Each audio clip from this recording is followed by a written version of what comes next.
Quels vont être mes objectifs pour cette dernière manche de Coupe du Monde d'Ultra Triathlon qui va se passer à Taïwan pour un DK Ironman? Premier DK Ironman qui va avoir lieu d'ailleurs sur le continent asiatique. Pour rappel, un DK Ironman, 38 km de nage, 1800 km de vélo et 10 marathons d'affilée, 422 km de course à pied. Mais avant d'aller plus loin, si ce n'est pas encore fait, je t'invite à t'abonner à ma chaîne YouTube, activer la petite cloche, commenter la vidéo. Je me ferai un plaisir d'y répondre personnellement et aussi venir rejoindre ma communauté grandissante sur Instagram, notamment si tu souhaites suivre cette compétition presque en temps réel, parce que je ferai énormément de réels ou autres story pour vraiment t'immerger, que tu puisses t'immerger dans cette compétition, me voir souffrir, me voir rigoler, voir mes problèmes aussi, je sais pas, voilà, je sais pas encore comment va se passer cette compétition, mais un DK Ironman, c'est jamais fluide, c'est jamais linéaire, il y a toujours des problèmes, toujours des rebondissements, donc je t'invite vraiment à t'abonner à mon compte Instagram si vraiment si tu souhaites suivre cette compétition de plus près. Jingle.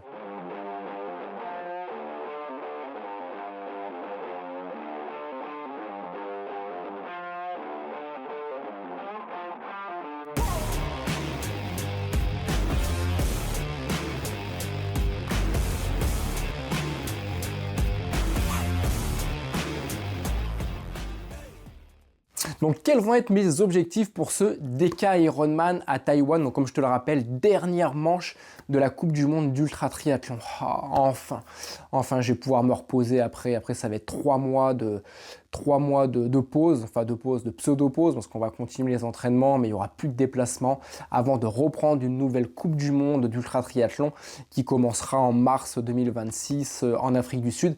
Mais on n'en est pas encore là. Voilà, faut bien préparer et bien finir cette saison d'Ultra Triathlon 2025, cette Coupe du Monde, même si maintenant c'est encore officieux, on est entre l'officieux et l'officiel, mais je vais remporter cette année ma cinquième Coupe du Monde d'Ultra Triathlon. Voilà, je suis premier au classement, mathématiquement on peut plus me rejoindre, mais ça n'a pas encore été officialisé parce qu'il reste encore cette dernière manche de Coupe du Monde d'Ultra Triathlon qui va avoir lieu à Taïwan. Donc pour faire un petit récapitulatif, il faut savoir que c'est mon 5e DK Ironman de l'année. J'ai déjà fait 4 DK Ironman, respectivement Afrique du Sud que j'ai remporté, ensuite Brésil où j'ai fini 2e, ensuite il y a eu la France que j'ai remporté. Donc la France c'est à la fois un DK Ironman mais c'était aussi le plus grand triathlon en France. Ensuite j'ai enchaîné avec un DK Ironman aussi en Pologne que j'ai remporté.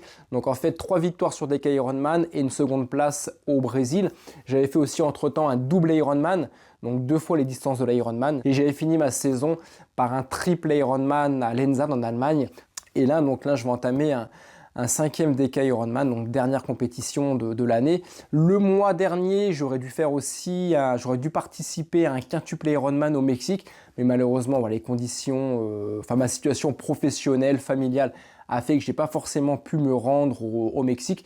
Il n'y avait pas forcément d'enjeu, comme je te l'ai dit, le titre mondial était acquis, même si je ne fais pas uniquement ça pour le titre mondial, mais vraiment pour avoir un maximum d'expérience et je m'éclate aussi, tout simplement. Donc c'est toujours un plaisir de me déplacer dans les 4 coins du monde pour participer à ce type de compétition et pouvoir aussi assouvir sa passion. Là, Taïwan, pourquoi je m'y rends alors que le titre aussi est acquis? Tout simplement, c'est que c'est la première compétition qui va avoir lieu sur le continent asiatique. Et en fait, les premières compétitions sur un premier continent m'ont plutôt bien réussi, notamment cette année, puisque sur les 3 victoires que j'ai eues sur DK Ironman, c'était 3 nouveautés.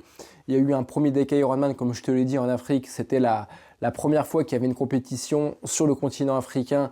Et de plus, la première fois qu'il y avait un DK Ironman. En Pologne, c'était le premier DK Ironman. Et en France, c'était le premier DK Ironman. Et à chaque fois, je les ai remportés. Et le seul DK Ironman où j'ai fini 2e, c'était au Brésil. Et c'était la seconde édition. Donc là, je me dis que sur le continent asiatique, comme c'est la première compétition, s'il y a une suite logique par rapport à cette première partie de saison, je devrais le remporter. Tout est dit, la messe est dite, je vais là-bas pour gagner. Donc voilà, c'est l'objectif, même si je ne sais pas si ça se passera comme ça, parce qu'il s'est passé beaucoup de choses entre la première partie de saison, qui a été magique pour moi. J'ai fait 45 distances à Ironman. Et ensuite, il y a eu 3 semaines et demie de pause. Tout le mois d'août, j'ai vraiment fait un gros break où j'ai vraiment totalement arrêté le sport et la moindre activité sportive, parce que mon corps il avait vraiment besoin de me reposer, moi j'avais besoin aussi de voir autre chose, et la reprise a été assez compliquée. Puisque si tu m'as suivi, ma dernière vidéo, c'était, je parlais beaucoup, l'une de mes dernières vidéos, je parlais beaucoup de mon échec sur le Summum Project. Donc pour faire court, c'était un Ironman. En fait, après 3 semaines et demie de pause, 2 semaines après, j'ai repris par un Ironman, mais un Ironman un peu particulier puisque l'arrivée de cet Ironman se fait au sommet du Mont Blanc, à 4810 mètres. Et en fait, j'ai bâché à quelques centaines de mètres du sommet. Tout simplement, c'est que j'étais cuit, j'avais plus de force, plus de quadri. Ma reprise a été trop prématurée par rapport à ces 3 semaines et demie de pause. Et voilà, ça a été un échec après avoir brillamment réussi ce Summum Project en 2024. Je voulais faire mieux en 2025, ça s'est pas fait. Et depuis, j'ai repris intensivement entre guillemets, mais j'ai quand même bien repris le chemin de l'entraînement. Voilà, depuis maintenant des premières quinzaines de septembre, je fais mes 100-120 km de course à pied par semaine avec ma petite routine quotidienne, c'est-à-dire du lundi au vendredi, un semi-marathon tous les jours où j'amène tous les matins et respectivement mes enfants à l'école et chez la nounou en chariot poussette. Donc ça fait un entraînement qui est assez costaud. J'ai occulté complètement la natation. Voilà, j'ai pas eu le temps d'aller nager et j'ai fait un peu de vélo, mais pas comme je l'aurais souhaité. Voilà, j'avais prévu 2000 à 2500 km de vélo pour bien me préparer justement pour cette dernière échéance sportive. Et du coup, je vais me rendre à Taïwan avec seulement à peine 500 km de vélo dans les jambes. C'est comme ça, voilà, il y a aussi le travail, la famille, il y a des impératifs, c'est pas grave, c'est pas ce qui va faire que je vais changer mes objectifs. Mes objectifs, voilà, clairement, c'est de remporter cette compétition, même si ça va être peut-être plus compliqué que les autres compétitions. Tout simplement, c'est que les autres compétitions, les autres DK Ironman, où on était en moyenne 15 athlètes, là on sera entre 20 et 25 athlètes. Alors pourquoi on sera plus nombreux à Taïwan malgré un déplacement qui est jamais évident par rapport à la logistique, on part quand même à l'autre bout du monde, tout simplement c'est que le gouvernement taïwanais en fait a décidé de tous nous inviter à participer à cette compétition. Il faut savoir qu'un DK Ironman en moyenne c'est 2500 € l'inscription, sans parler de l'hébergement sur place ou autre location qu'il faut prévoir, voiture et j'en passe. Donc là, tout est pris en charge par le gouvernement taïwanais. Donc j'ai juste eu, entre guillemets, à payer mon billet d'avion et ensuite on est nourri, logé, blanchi dans un hôtel. La compétition, voilà, c'est gracieusement, l'inscription est gracieusement offerte. Donc ce qui fait, c'est qu'il y aura beaucoup plus d'athlètes. Alors pourquoi cette compétition, justement, est offerte pour les athlètes de la Coupe du Monde d'ultra triathlon, parce que tout simplement il y a un athlète taïwanais qui s'est mis à l'ultra triathlon il y a 3 ou 4 ans de ça, et en fait les institutions taïwanaises ou sportives ne le croyaient pas au début, voilà, pensaient que c'était impossible qu'un athlète puisse faire des DK Ironman ou double DK Ironman ou triple DK Ironman comme il a pu faire cet athlète en Italie à mes côtés en 2024.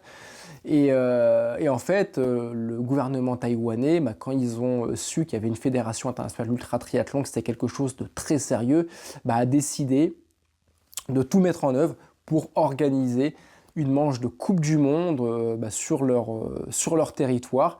Et c'est comme ça, voilà, qu'une manche de Coupe du Monde a vu le jour cette année et qui est gracieusement offerte pour tous les athlètes. Donc un grand merci pour toutes celles et ceux qui ont œuvré à la mise en place de ce DK Ironman, parce que c'est jamais simple de mettre en place une telle compétition qui va durer à peu près 15 jours.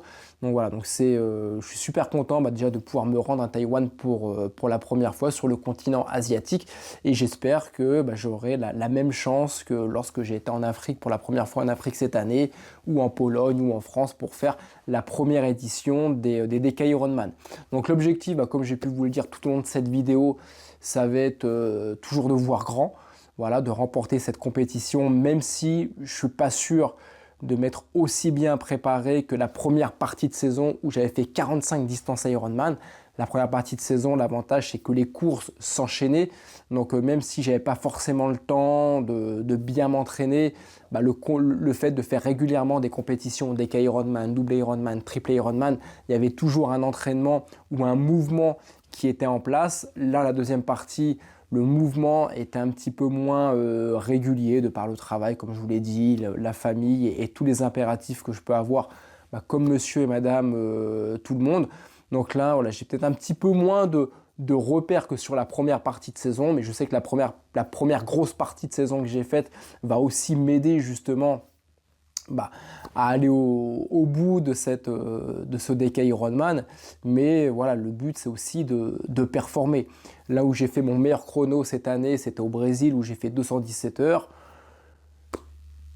Si je peux faire moins de 220 heures, je serai content. Encore une fois, il y a beaucoup d'incertitudes sur ce DK Ironman. C'est-à-dire que c'est la première fois que, bah, comme tous les autres athlètes, que je vais me rendre en Asie, mais surtout que je vais participer à cette compétition. J'ai encore beaucoup de renseignements à prendre sur les températures, l'humidité et tout ça. Le circuit est tout nouveau, donc je n'aurai pas forcément mes repères comme j'ai pu avoir mes repères en France, parce qu'en France, j'avais déjà fait des quintuples Ironman, des sextuples Ironman. Au Brésil, j'avais déjà fait des quintuples et des déca Ironman. Donc c'est un terrain que je connaissais déjà. Là, c'est un terrain que je ne connais pas. Mais encore une fois, comme pour les autres athlètes. Mais de là à savoir si je serai en capacité de faire mieux qu'au Brésil, bah, je ne sais pas, parce qu'il y a beaucoup d'incertitudes. J'y vais tout seul aussi, donc je n'aurai pas de logistique sur place. Alors il y aura sûrement une aide, ils nous mettront peut-être à disposition une personne pour nous aider sur les transitions, sur la nourriture, sur le ravitaillement, pour remplir les gourdes et tout ça. Mais je sais qu'il y a des grosses écuries qui se rendent là-bas, comme à chaque fois, avec 2, 3, 4, 5 personnes qui pourront aider l'athlète. Moi, ce ne sera pas mon cas. Voilà. Il faudra que je compose avec. On verra si j'arriverai moi-même à faire le travail entre la logistique et la compétition pour performer, pour réaliser tout simplement mon objectif de faire moins de 220 heures. Pourquoi pas améliorer mon chrono de 217 heures que j'avais fait au Brésil. Voilà, je vais me concentrer sur mon objectif qui sera encore le même que sur les précédents DK Ironman, c'est-à-dire la natation, essayer de la faire en 20 heures, 20-22 heures. Le parcours vélo, les 1800 km, l'objectif ce sera de rouler, de m'approcher le plus possible des 450 km par jour, et la course à pied, faire entre 100 et 120 km de course à pied par jour. Par rapport aux distances, je reviens un petit peu dessus, les 38 km de nage, cette fois-ci, ça sera en bassin de 25 mètres. Donc ça, c'est une bonne nouvelle pour moi, parce que je suis toujours plus rapide en bassin de 25 mètres qu'en bassin de 50 mètres, parce qu'il y a plus de poussée. Donc ça me permet de gagner un petit peu plus de temps et surtout de sortir avec moins de retard sur les premiers, même si les premiers ont le même avantage. Mais moi, le fait de nager plus vite en bassin de 25 que 50, ça m'aide quand même à avoir moins d'écart avec les premiers. Le parcours vélo, 1800 km, généralement, c'est des boucles de 7 km. Il faut que je vérifie par rapport au tracé de Taïwan que j'ai pas encore étudié à la perfection. Donc ça, il faut que je me remette dessus. Et il y aura la partie course à pied, donc les 10 marathons d'affilée, où c'est des boucles qui font entre 1,5 km et 2 km. Il n'y aura pas de dénivelé. Je crois que la température actuellement là-bas, on est dans les 25 degrés. Il y a pas mal d'humidité. Donc il me reste encore un peu de logistique, de renseignements sur la logistique à prévoir pour vraiment avoir toutes les données et surtout me rendre avec le moins de charge mentale possible pour vraiment bien me concentrer, bien me mettre dans ma course et rester focus sur mes objectifs respectifs. J'espère que j'y arriverai, j'espère que je pourrai avoir une aide sur place pour m'aider à performer. Et le reste, vous aurez l'occasion de le suivre tous les jours à travers des réels et des stories sur mon compte Instagram. Et comme à mon habitude, dès que je rentrerai en France après la compétition, je ferai une vidéo sur savoir comment ça s'est passé, si j'ai réussi à atteindre mes objectifs, ce qui a été, ce qui n'a pas été, s'il y a eu de la casse mécanique comme j'ai pu en avoir au Brésil, comme j'ai pu en avoir en Afrique du Sud. Voilà, là j'espère que tout sera le plus fluide possible, parce que déjà que je ne serai pas aidé par des assistants, donc si je peux éviter les casses et les problèmes, bah, ce sera génial. Je vous dis à très vite pour les résultats de mon DK Ironman à Taïwan, et en attendant, prenez soin de vous et je vous dis à vos rêves et actions. Bye bye.